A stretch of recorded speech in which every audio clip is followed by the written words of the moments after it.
Oke, jadi untuk agent by ya, by itu menggunakan agent, peran sebagai agent. Terus 5.8,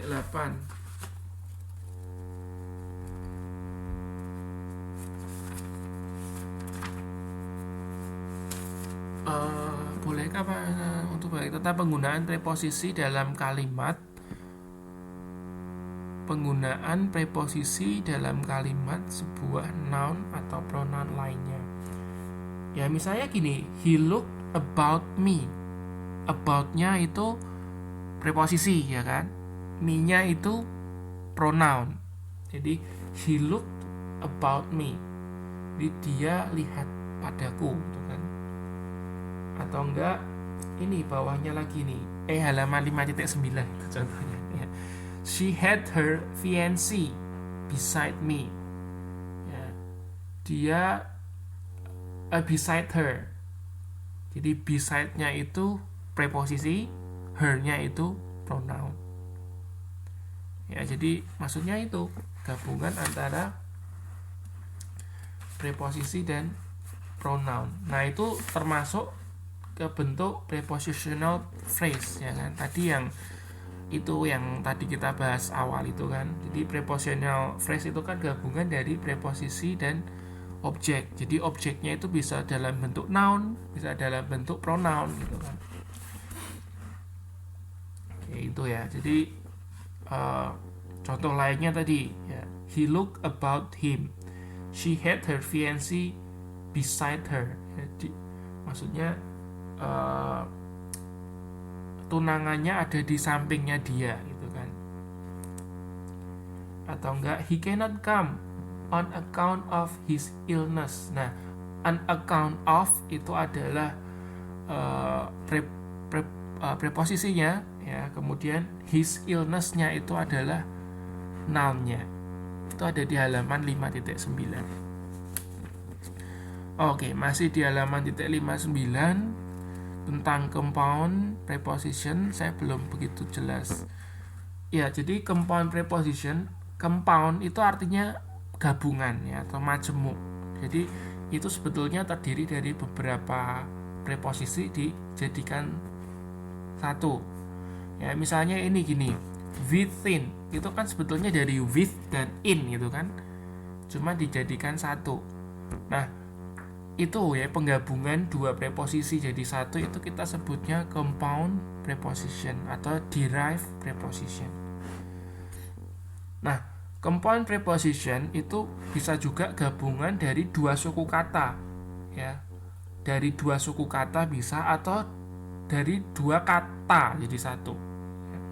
Maksudnya dua suku kata misalnya gini, after, about, above, upon, itu kan dua suku kata kan ya, jadi itu termasuk derived preposition. Terus mengapa contoh soal nomor 1 himnya dicetak tebal? Itu salah cetak ya, himnya nggak boleh tebal, itu salah cetak. Jadi about-nya itu preposisi, himnya itu adalah pronoun ya, jadi itu salah cetak.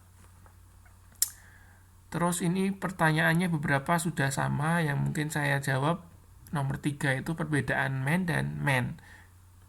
Itu kalau yang A itu man bacanya gitu kan agak A gitu, kayak kita bilang apple gitu. Man itu artinya tunggal, seorang pria ya, a man itu seorang pria. Tapi kalau yang man itu prianya banyak, pria-pria. Nah terus gold, iron itu uncountable ya. Itu kalau ada kuncinya salah berarti pokoknya gold, iron itu uncountable. Terus mengenai our university tadi sudah saya jawab ya. Itu mengikuti pelafalannya ya. Kalau pelafalannya kayak u itu berarti ya. A university pakainya bukan an, meskipun tulisannya u ya. Jadi mengikuti cara pelafalannya. Terus pertanyaan Mbak Ratmi mengenai nah ini kayak gini kita tinggal ngikutin aja sih sebetulnya. Itu ada ilmu khusus namanya phonetic phonology. Jadi cara membaca ya, memang ada beberapa yang aneh gitu kan. Misalnya kayak tulisannya I tapi bacanya ada yang I ada yang I. Misalnya kayak I love you, itu I-nya itu kan bacanya I bukan I. Tapi ketika kita bilang visit ya mengunjungi, itu bukan visit kan tapi visit. Atau misalnya find menemukan, itu kan bukan find kita bacanya tapi find.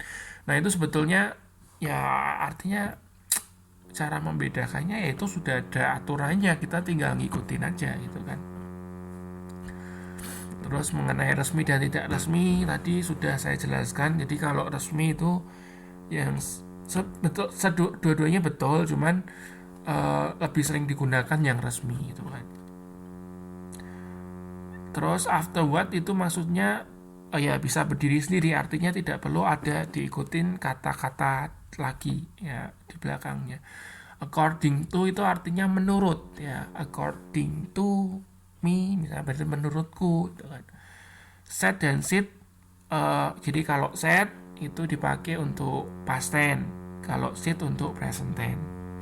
Superlatif degree, super itu artinya paling ya kan, paling.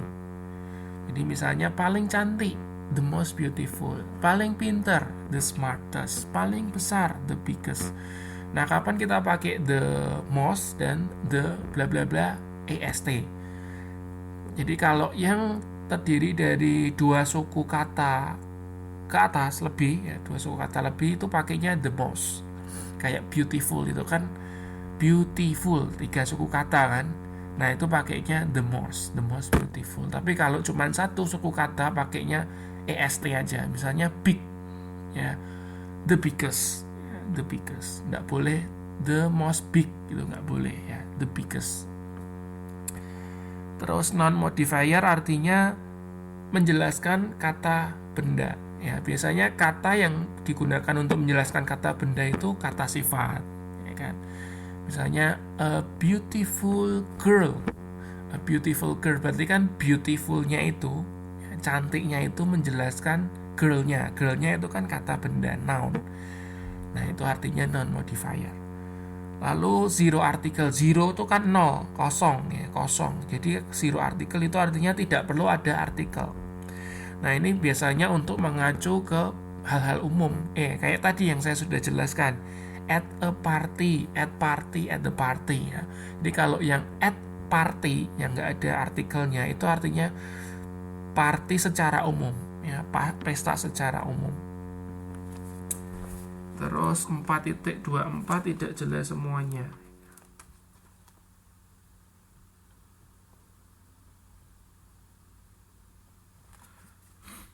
Oh ini ya, ini sebetulnya masih terkait juga ke itu ya, ke tadi ya zero article dan ya ini memperbandingkan aja antara zero article dan the ya, artikel the.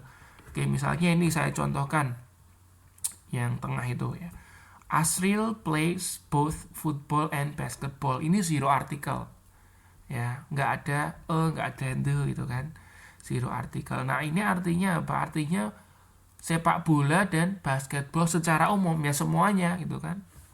Jadi Asril tidak suka sepak bola dan basketball secara umum. Nah terus yang bawahnya tetapi gitu kan, tetapi the football match was exciting. Nah itu ada the-nya ya kan. Nah artinya apa? Artinya pertandingan sepak bola itu ya, jadi itu jadi tertentu ya, menunjukkan satu pertandingan sepak bola tertentu. Ya makanya itu ada the-nya. Oke. Terus nah ini tadi modulnya salah cetak ya, sudah saya koreksi.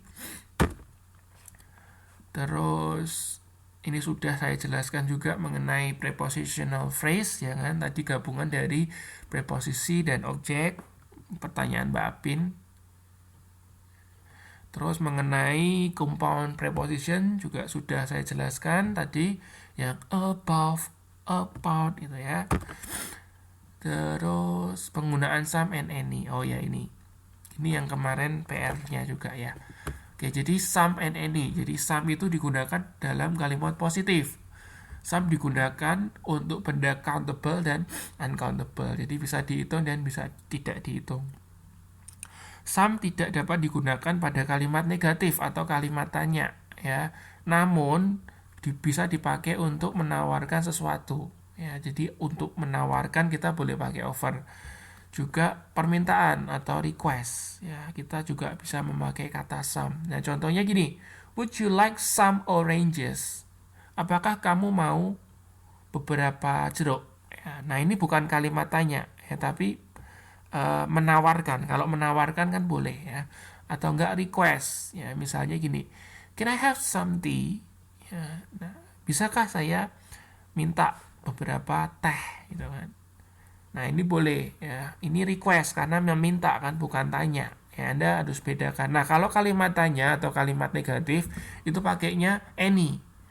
Ya, jadi any dipakai dalam kalimat negatif dan kalimat tanya. Terus catatan di sini. Jadi kalau any itu nggak boleh ada s di belakangnya ini, ya. Jadi any selalu singular, selalu tunggal. Makanya nggak boleh sorry kebalik, ya. Jadi any itu mengacu ke plural, ya. Jadi gini, I don't have any math books, ya, itu benar. Nah, salah kalau I don't have any math book, ya. Jadi ini kayaknya referensinya yang keliru ini. Ya, ini kayaknya yang keliru ini, ya. Harusnya kebalik ini, kebalik, ya, kebalik. Harusnya yang atas yang salah, ya. Jadi kalau any itu harusnya selalu singular. Oke, any selalu singular. Jadi nggak boleh ini kebalik, ya. Jadi harusnya salahnya di atas, benarnya yang di bawah, ya. Jadi yang salah yang ini, ya. I don't have any math books itu salah. Ya. Ini tolong diperhatikan, ya. Jadi kalau any itu selalu singular, ya, tunggal. Terus pertanyaan 14 mengenai in add-on sudah dijelaskan, preposisi of contrast. Jadi preposition of contrast di sini artinya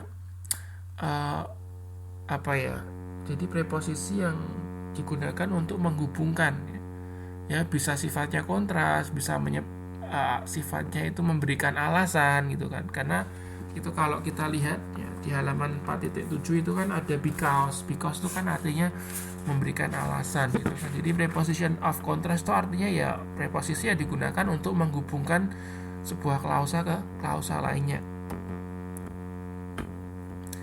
Lalu noun without article, nah ini artinya zero article tadi, ya kan, zero article. Jadi kata benda yang tidak perlu ada artikelnya. Nah, ini untuk mengacu hal-hal yang umum. Lalu sama, ya, preposition of contrast itu tadi untuk menghubungkan, ya. Menghubungkan dua kalimat bisa, klausa bisa, ya kan. Oke. Terus ini kenapa student pada verba plural di atas ada tambahan? Oh, itu salah cetak, ya. Itu salah cetak. Itu harusnya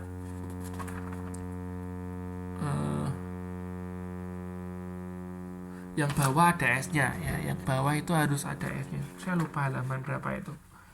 Ya, itu harusnya jamak, ya, ada S-nya semua itu.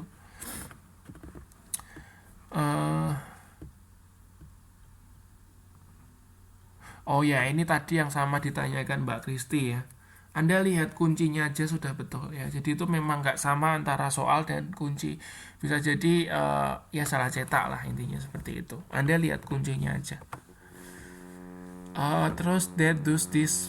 Nah, ini biasanya bukan that does this there, tapi that does this. Harusnya biasanya gitu, ya.